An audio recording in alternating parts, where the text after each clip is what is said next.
हाँ अक्षत। कैसी हो? कैसी हो सकती हूँ?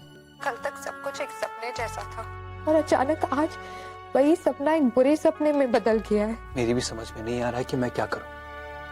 अगर मैं घर वालों को सच बता देता हूँ कि कॉन्सर्ट वाले दिन मैं तुम्हारे साथ था तो ये शादी नहीं हो पाएगी, और अगर सच नहीं बताता हूँ तो भी ये शादी टूटी रही। हमारी शादी टूटे या ना टूटे, तुम अपने पेरेंट्स को ये मत बताना कि हम एक दूसरे से पहले से प्यार करते हैं, वरना तुम पे जो विश्वास है तुम्हारी फैमिली का वो जरूर टूट जाएगा। और मैं नहीं चाहती कि तुम्हें अपने परिवार के सामने नजरें झुकाकर रहना पड़े। और वो लेटर, अगर वो झूठा साबित नहीं हुआ तो फिर क्या अर्पिता, जो तुम्हारी नजरें झुकेंगी क्या मैं वो देख पाऊंगा? काश मुझे वो आदमी मिल जाए जिसने ये हरकत की, उसे तो मैं ऐसा सबक सिखाऊंगा कि। जाने दो अक्षत, और जो हुआ सो हुआ। मैंने तुम्हारी फैमिली की नजरों में अपना विश्वास भी खो दिया। Please don't say that Arpita. मेरी फैमिली की नजरों में मेरी इज्जत भले ही कम हो जाए, लेकिन मैं तुम्हारा नाम उनके सामने खराब नहीं होने दूंगा। मैं उन्हें सब सच बता दूंगा। नो अक्षत, प्लीज तुम ऐसा कुछ नहीं करोगे। मैं और चुप नहीं रह सकता अर्पिता। झूठ बोलने की शुरुआत मैंने की थी, फोटो बदलने का काम भी मैंने ही किया था, इसीलिए अब सच बोलकर सारी गलतफहमियां दूर भी मैं ही करूंगा। पूरा एपिसोड देखिए ZEE5 पर। माफी चाहता हूँ बहन जी, एक लेटर था जो किसी कस्टमर ने अपनी पत्नी को सरप्राइज के तौर पर लिखा था। एनिवर्सरी थी उनकी और शहर से बाहर जाने वाले थे वो। अब फॉल बिडिंग के बाद में वो लेटर मुझे उस पैकेट में रखना था, मगर ना जाने किस कंफ्यूजन में मैंने वो लेटर किसी दूसरी साड़ी के पैकेट में रख दिया। इसलिए उस दिन जहाँ जहाँ भी डिलीवरी हुई थी हर जगह मैं पूछ रहा हूँ। मेहता जी, ऐसा ही एक लेटर हमारे पैकेट में भी मिला है, और वो भी। एक मिनट,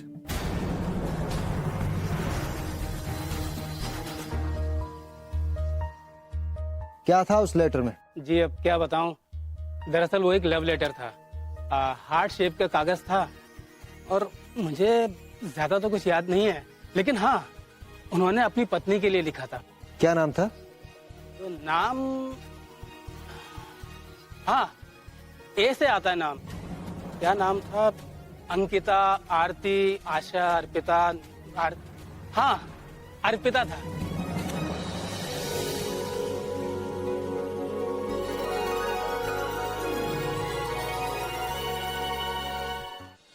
हेलो। अर्पिता। नमस्ते मम्मी जी। नमस्ते बेटा। घर पे माँ पापा में से कोई है क्या? लेटर के बारे में कुछ बात करनी थी। हाँ दोनों यही हैं।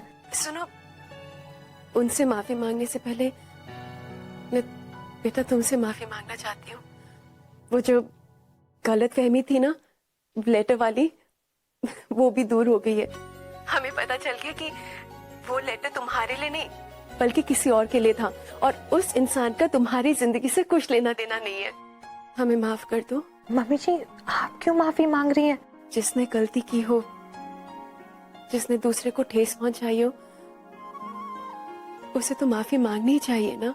हमारी वजह से तुम्हें और तुम्हारे परिवार को कितनी ठेस पहुंची है इसका अंदाजा है मुझे बेटा, क्योंकि मेरी भी एक बेटी है।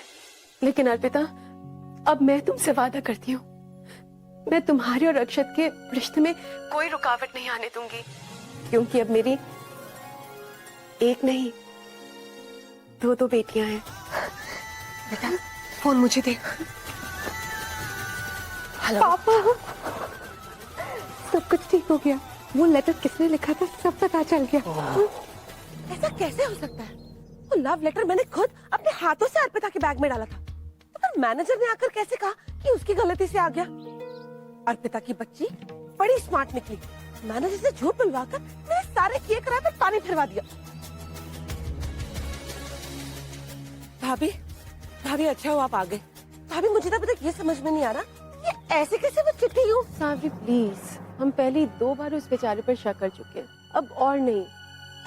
अब तुम्हें मुझ पर भरोसा करना पड़ेगा और उसे स्वीकार करना ही होगा। पर भाभी मैं जानती हूँ साफी, तुम इस घर और अक्षत का भला चाहती हो, इसीलिए तो इतना सोचती हो। हम सब ये बात जानते हैं, लेकिन साफी अब तुम यूं समझो कि ये ही गोविंद जी की इच्छा है। और सच कहूं, पता नहीं क्यों मेरा मन भी यही कहता है कि हमें अर्पिता से अच्छी लड़की इस घर के लिए नहीं मिल सकती। भाभी, भाभी ऐसे कैसे कोई लड़की? सावरी, मेरी भी एक बेटी है। अगर कोई बार बार मेरी बेटी पर उंगली उठाए, हमें अच्छा लगेगा? वो बात तो ठीक है भाभी, पर बार कुछ नहीं सावरी। अब तुम सिर्फ मेरी ननद नहीं, मेरी अच्छी सहेली भी हो ना? तो बस इसी नाते मुझसे वादा करो कि तुम ये बात अपने दिमाग में नहीं आने दोगी और बस शादी की तैयारियां करो। सारी रौनक तो तुमने ही लगानी है ना?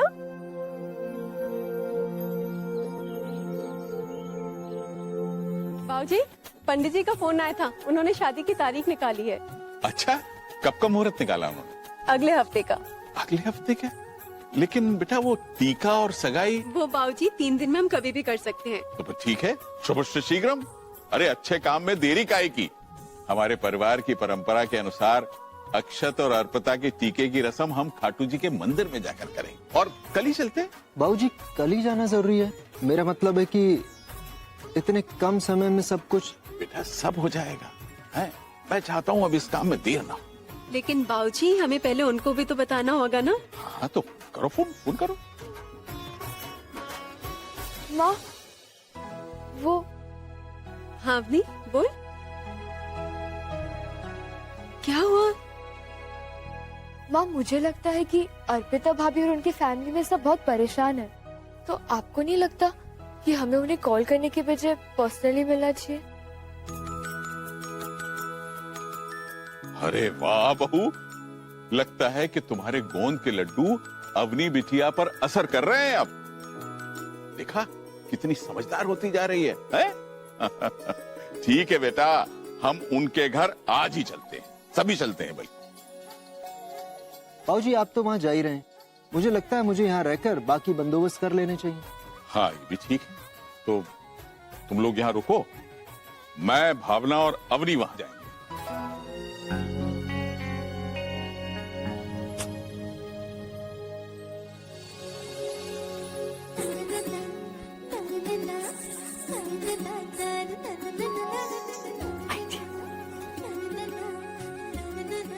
अक्षत भैया, अभी ना मॉर्निंग है ना इवनिंग, तो आप कौन सी वॉक कर रहे हो? ऐसे ही मेरा मन कर रहा है टहलने का, तो मैं टहल रहा हूँ। ऐसे ही कैसे? पहले तो कभी इस टाइम पे नहीं टहलते थे। अच्छा ठीक है, मैं अंदर जाता हूँ। खुश? अब अक्षत भैया,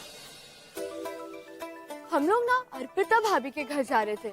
अगर आप फ्री हो तो आप हमें अर्पिता भाभी के घर छोड़ दोगे? इस बहाने आप भी मिल लोगे। हाँ, वो राजू है ना? अब एक्चुअली राजू बेचारे को ना हाफ डे चाहिए था, उसे अपनी वाइफ को घुमाने लेके जाना था, लेकिन आपकी शादी की तैयारी चल रही थी तो वो बेचारा कहीं लेके नहीं जा पा रहा था। तो अगर आप हमारे साथ आते तो उस बेचारे को छुट्टी भी मिल जाती।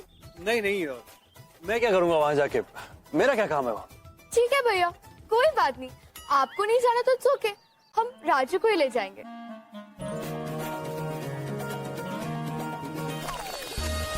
अवनी, हाँ भैया। मैं सोच रहा था कि तुम बिल्कुल सही कह रही, कि राजू बेचारा वैसे ही कभी छुट्टी तो लेता है नहीं, जरूर कोई बहुत ही इंपॉर्टेंट काम होगा इसीलिए आज मांग रहा है, तो छुट्टी दे देते हैं उसे। मैं तुम्हें ड्रॉप कर दूँ। पक्का? No problem. तो 2000 रुपए। 1000 रुपए किस लिए? अरे राजू को देना है, अपनी वाइफ को ट्रीट पर लेके जाएगा। आफ्टर ऑल आपकी शादी पक्की वाली पक्की हो गई है ना? दो।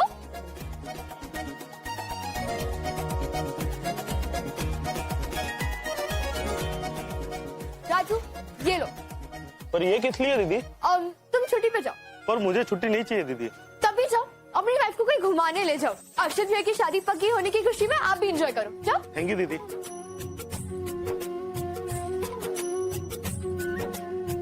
गोविंद जी, अक्षत भैया की शादी में अब कोई प्रॉब्लम ना आए, और इस प्रॉब्लम को सॉल्व करने के लिए आपको बहुत बहुत थैंक्स।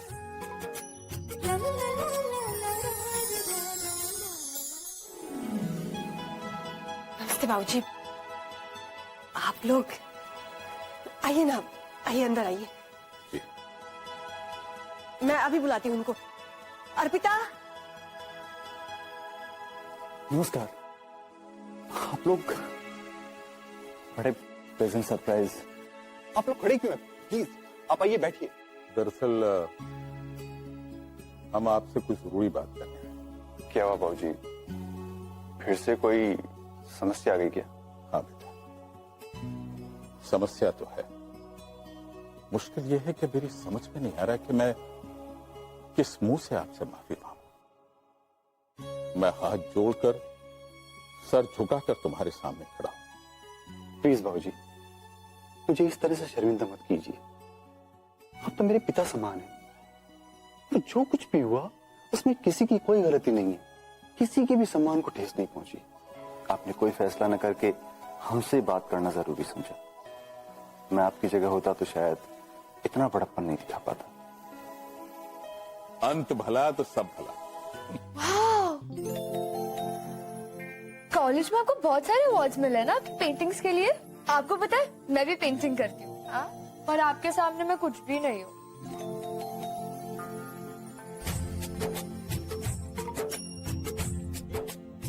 भाभी आप खुश तो हो ना? तुम बहुत अच्छी हो। तुमने हमेशा मुझे ट्रस्ट किया है, हमेशा मेरा साथ दिया है। इनफैक्ट तुम्हारी वजह से ही सब कुछ ठीक हुआ है। मैंने तो बस वही किया जो मुझे सच लगा। आपको पता है बाबूजी क्या कहते हैं कि जीत हमेशा सच की होती है।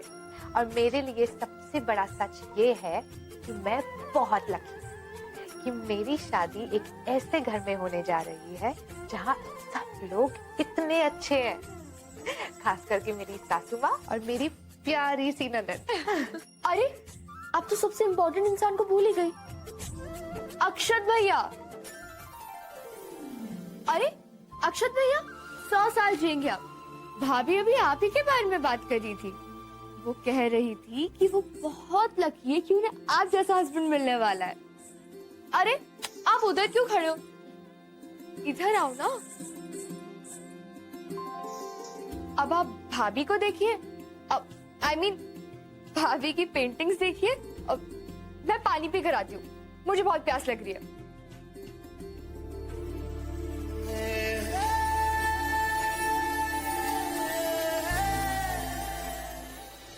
So, finally सारी प्रॉब्लम्स खत्म। You know, I was so worried, अक्षत, कि कहीं तुमने सबको सच तो नहीं बता दिया। अगर अवनी मैनेजर को लेकर 1 मिनट भी और लेट आती ना, मैं सबको सच बताने वाला था। और फिर हमारी शादी नहीं होती ना। अगर हमारी शादी नहीं होती तो मैं जिंदगी भर शादी नहीं करता। Thank God, it's all over. अब सामने हमारा आने वाला कल है। लेकिन मेरे सामने तो मेरी पूरी जिंदगी खड़ी है। क्या बात है, बड़े रोमांटिक हो रहे हो आज, एकदम poet type. Poet and painter, ये जोड़ी जमेगी कि नहीं? खूब जमेगी। वैसे ये लेटर है किसका? जी वो पता है इस लेटर की वजह से आज मेरा रिश्ता टूटते टूटते बचा है। ओह बिटिया, मुझे माफ कर दो। I am so sorry. Sorry कहने से क्या होगा? इतनी बड़ी दुकान है आपकी, इतना बड़ा नाम है आपका, ऐसी मिस्टेक कैसे कर सकते हैं आप? मैं आपकी कंप्लेन जरूर करूंगी। मैं आपके ओनर से बात करूंगी। नहीं नहीं प्लीज ऐसा मत कीजिए। क्यों नहीं? इतनी बड़ी लापरवाही की है आपने। जाने दीजिए ना बिटिया। और वैसे भी अब तो सब कुछ ठीक हो चुका है और मैंने उन्हें खुद जाके समझाया है। सो आप चाहते हैं कि मैं आपसे थैंक्स कहूँ? यू हैव नो आइडिया मेरे पेरेंट्स को कितनी तकलीफ पहुंची है। मैं आपके ओनर से बात करती ही रहूंगी। कमाल है, मैं तो यहाँ आपका भला करने आया था और आप मेरी नौकरी के पीछे पड़ गई हैं। रियली? आप मेरा भला करने आए हैं? और नहीं तो क्या। अरे मैंने उनके कहने पर आपका रिश्ता बचाने के लिए झूठ बोला और आप हैं कि। 1 मिनट, किसके कहने पे? देखिए बताइए, नहीं तो मैं अभी की अभी आपके शोरूम जाके आपके ओनर से आपकी कंप्लेन करूंगी। टेल मी, किसने कहा है आपको ये सब करने के लिए? हाँ जीजू, एवरीथिंग इज सॉर्टेड। रिश्ता बच गया। अरे ये मैनेजर तो कमाल के एक्टर निकले। हाँ हाँ? जी जी। वो रहा।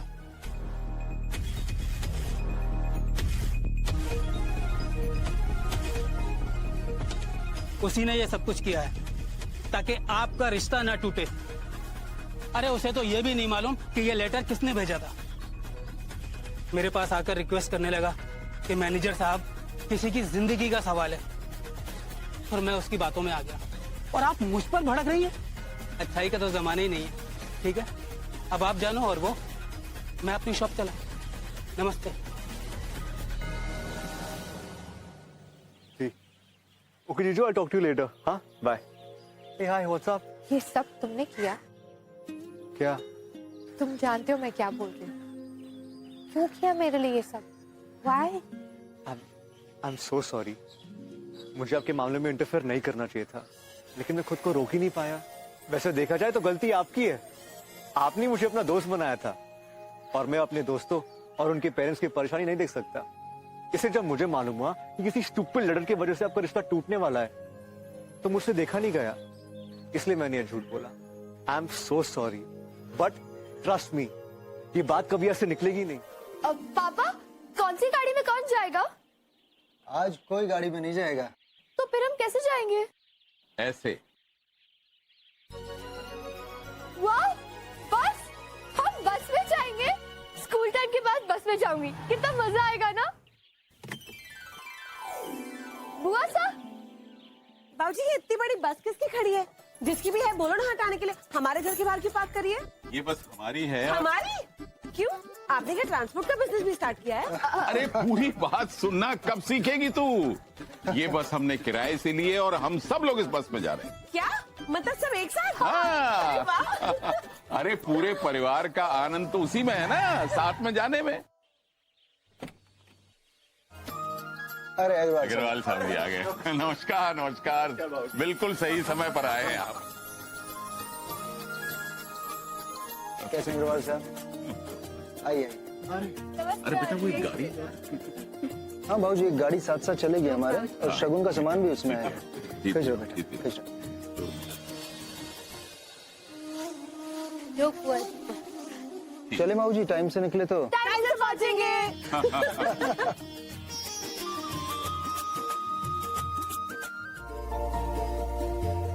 बहुत भूख लग रही है भाई.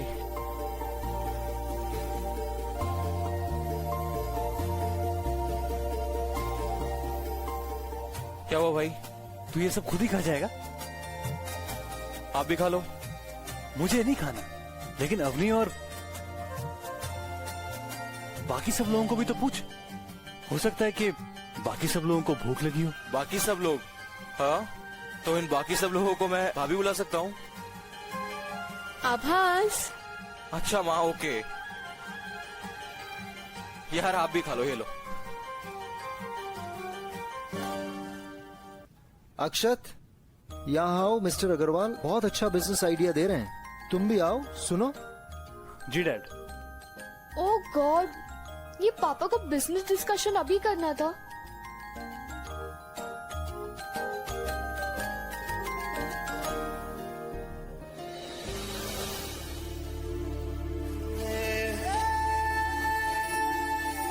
भैया आप यहाँ आकर बैठो, वरना पापा वापस से बिजनेस डिस्कशन शुरू कर देंगे. जाओ भाई, जाइए, पीछे जाइए. तो अब जब पापा और बुआ सा में शर्त लगी गई है, तो let's have a boys versus girls antakshari.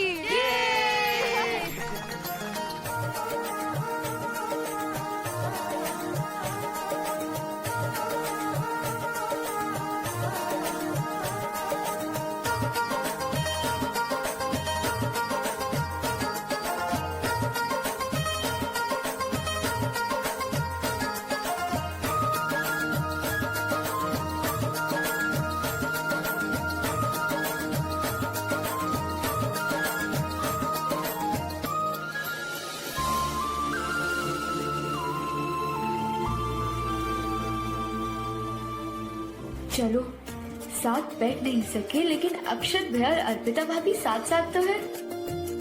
कैसा होता है ना ये साथ.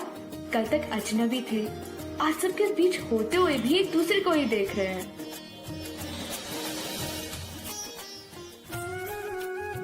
क्या ऐसा मेरे साथ भी होगा? हमारे बारे में क्या सोच रही है? मैं ये सोच रही थी कि आपके और पापा की शादी कैसे हुई थी. तू हमेशा यही सोचती रहती है. क्योंकि मुझे आप और पापा इस दुनिया के सबसे बेस्ट कपल लगते हो, और उसके बाद अर्पिता भाभी और अक्षत भैया. अच्छा बताओ ना, आपके और पापा की शादी कैसे हुई थी? हे भगवान, चुप कर अभी. बताओ ना प्लीज. हाँ भाभी बताओ ना. भाई बहू ने कैसे हाँ की ये तो मुझे पता नहीं, लेकिन हाँ हमारे सुकेत ने बिल्कुल अक्षत की तरह सब कुछ अपने माँ बाबूजी पर छोड़ दिया था, और मुझे और तुम्हारी दादी को तो भावना पहले से ही पसंद थी। बताओ ना आपने कैसे पापा को चूज किया? छोड़ ना अपनी, इनकी दवाई का टाइम हो रहा है। ओहो भाभी बताओ ना। बाबूजी बाबूजी बोलो ना भाभी को बताने को। अरे बता दे बेटा, ऐसे छोड़ने वाले नहीं है ये सब लोग तुझे। हाँ भाभी बताओ ना। अच्छा ठीक है, बताती हूँ। मेरे लिए बहुत रिश्ते आए थे। ओ मैंने सारी तस्वीरें बिना देखे गोविंद जी के सामने रख दी। उस वक्त हमारे घर में एक मिट्टू हुआ करता था। मैंने माँ बाबू जी को कहा कि ये मिट्टू जिस भी तस्वीर को चुनेगा मैं आंख बंद करके उनसे शादी कर लूंगी। और उस मिट्टू ने इनकी तस्वीर चुनी। वाह वाह, क्या बात क्या बात। हाँ जी जी। राज कहाँ हो तुम? हाँ, सुबह से घर से गायब हो, ना फोन उठा रहे हो ना मैसेज का रिप्लाई कर रहे हो। एक्चुअली दीदी मैं जयपुर से बाहर हूँ, ड्राइव कर रहा हूँ। जयपुर से बाहर मुझे बता के क्यों नहीं गए? अगर बता देता तो आप जाने नहीं देती ना। चिवावा किधर है? यही था ना। आप सुन रहे हैं? भाई साहब अब शहर से बाहर भी जाने लगे हैं बिना हमें बताए, वो भी किसी ऐसी जगह जहाँ पर मैं उसको कभी नहीं जाने देती। राज राज तू मुझे सच सच बता, तू कहाँ है? और पहले आप प्रॉमिस कीजिए मना नहीं करोगी मुझे। अच्छा बाबा नहीं मना करूंगी, लेकिन बता तो सही तू कहाँ है और कहाँ जा रहा है? खाटू श्याम जी के मंदिर। क्या? खाटू श्याम जी के मंदिर? हाँ जी जी, आपने जीजू को कसम दी थी, वो आते नहीं इसलिए मुझे ही आना पड़ा। जी जी, सिर्फ आप नहीं हो जिससे एक बच्चा चाहिए। मुझे भी घर में अपने से कोई छोटा चाहिए जिसे मैं लाड कर सकूं, जिस पर अपना हुक्म चला सकूं। मैं पहली बार सच्चे मन से मन्नत मांगने जा रहा हूँ कि जल्दी से मुझे मामा और आपको मम्मी बना दे। प्लीज जी जी, प्लीज मना मत कीजिए। ठीक है, बाय। देखा आपने, हमारा राज हमारे लिए। कुछ मत बोल, मैं सब समझ गया। वो तेरे माँ बाप ने ना बड़ी सही औलादे पैदा की हैं। एक तू जो हमेशा खुश रहती है और दूसरा वो राज जो हमेशा दूसरों को खुश करने की कोशिश करता रहता है। मैं तो रब से यही दुआ करता हूँ जैसे वो राज सबको खुशियाँ बांटता रहता है, वैसे ही वाहिगुरु उसे भी उसकी मनचाहे खुशी दे, उसकी मुंह मांगी मुराद पूरी करे। भाई बहू, ये खिचड़ी तो तुमने कमाल बनाई है। और ये पनीर भी बहुत अच्छी बनी है। बाकी सारी चीजें एक तरफ और माँ के हाथ के आलू के पराठे एक तरफ। सुपर्ब। अब पेश है गाजर का हलवा। हाँ आजा बेटा आ जाओ, सबसे पहले लाइन में मैं हूँ, आ जाओ। हाँ नहीं बाबूजी, आपको थोड़ी ना खाना है। बेटा तुमने प्रॉमिस किया था मुझे। अच्छा ठीक है, अपनी एक चम्मच दे दो, उससे ज्यादा मत देना। ये भी बात। सबसे बड़ा होने के बाद सबसे ज्यादा स्टेशन। बाबूजी। हाँ, एक चम्मच। नहीं अंकल। वैसे ये तो अच्छी खासी पार्टी हो गई गार्डन में। कहते हैं कि जो परिवार साथ में खाता है वही साथ में रहता है। वैसे आपके बच्चों के संस्कार बहुत अच्छे हैं, वरना आजकल तो एक परिवार में जितने भी लोग होते हैं उतनी बार गैस पर खाना गर्म होता है।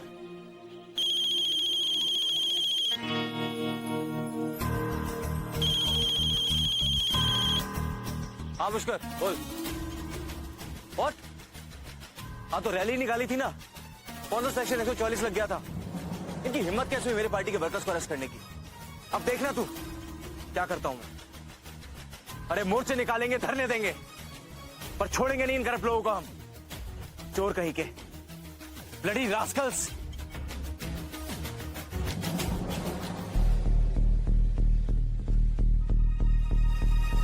तुम देश को काबू में करना चाहते हो?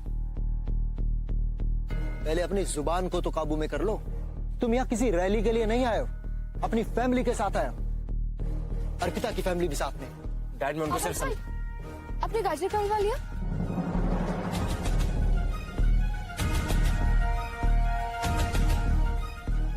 कमाल है। मैंने सोचा था कम से कम इस ट्रिप में तो तुम ढंग से पेश आओगे, लेकिन तुम कभी नहीं सुधरोगे।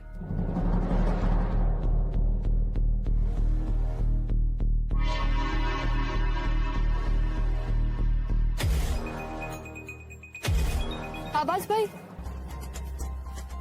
कहाँ जा रहे हो आप? देख चिकी, मैंने प्रॉमिस किया था कि आज डैड से झगड़ा नहीं करूंगा, माहौल को खराब नहीं होने दूंगा, पर हम दोनों एक साथ एक जगह रह नहीं सकते। अब अगर मैं बस में गया तो मामला मेरे बस के बाहर हो जाएगा, इसलिए मैं गाड़ी में जा रहा हूँ। Please understand.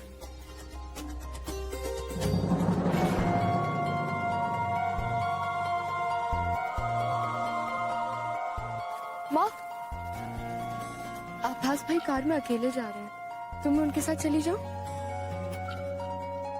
जा, सुन, अपना बैग ले जा और ये दे।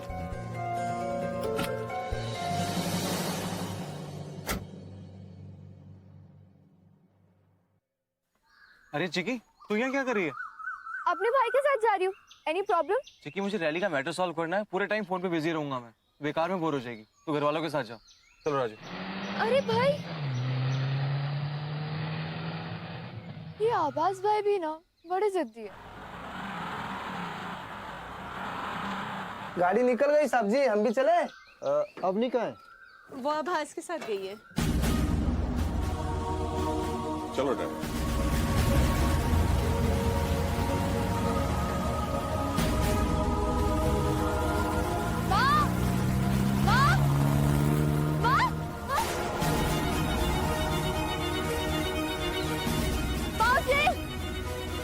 बस रोको, माँ, बाकी बस रोको, रुको, बाबूजी, पापा, रुको, बाबूजी, बस रोको, माँ, पापा, बाबूजी।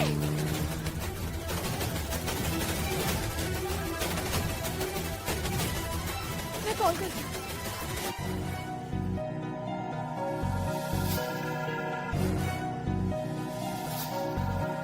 मेरा फोन तो आवाज भाई की कार में रह गया, अब क्या करूं? आप यार सुनसान रास्ते पर अकेली क्या कर रही है? आपसे मतलब? ना जाने आज क्या हो गया है। ऐसा लगता है कि जयपुर के सारे गुंडे इसी रास्ते पर घूम रहे हैं और मुझे सब मिल रहा है।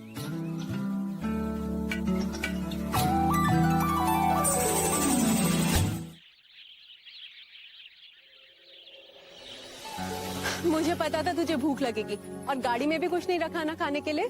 माँ, गाड़ी में खाने के लिए कुछ नहीं था, पर सुकून जरूर था। आभास, अब गुस्सा छोड़ देना। तू तो जानता है ना तेरे पापा का नेचर। देख मैं तेरे लिए क्या लाई, अवनी की फेवरेट रेवड़ी और तेरे लिए आलू के परांठे। सारे परांठे खुद मत खा जाना, उसे भी भूख लगेगी, उसे भी दे देना। हाँ, मैं क्यों खिलाऊंगा उसको? आपके साथ है, आप लोग खिला दो ना उसको। आभास, वो तो तेरे साथ गई थी ना? मेरे साथ क्यों गई वो? आभास, वो आई थी मेरे पास ये बोलने के लिए कि वो तुझे अकेला नहीं छोड़ना चाहती, इसलिए तेरे साथ गई थी। माँ, वो आई जरूर थी, पर मैंने उसको वापस भेजा था कि मेरे साथ बोर हो जाएगी।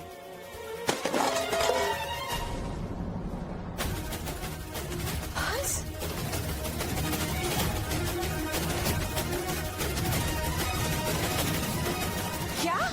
हे मेरे सावरा, इसका मतलब अपनी वही छूट गई जहाँ हम रुके थे, वो भी अकेली? क्या? अपनी माँ कैसे रह गई? उसके पास फोन तो होगा ना, फोन करके देख लीजिए। हाँ, लगाओ ना। पर वो तुम्हारे साथ गाड़ी में आने वाली थी, फिर वो मेरे पास आई थी, पर मैंने उसको वापस भेज दिया था। तो फिर छूट कैसे गई? बज रहा है, बज रहा है।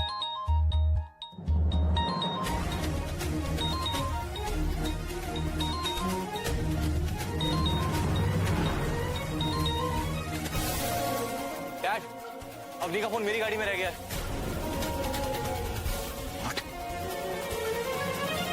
लापरवाही की भी एक हद होती है। तुम अपने परिवार का ध्यान तो रख नहीं सकते, अपनी छोटी बहन को भी नहीं देख सकते। छोड़ा है उसे अकेला।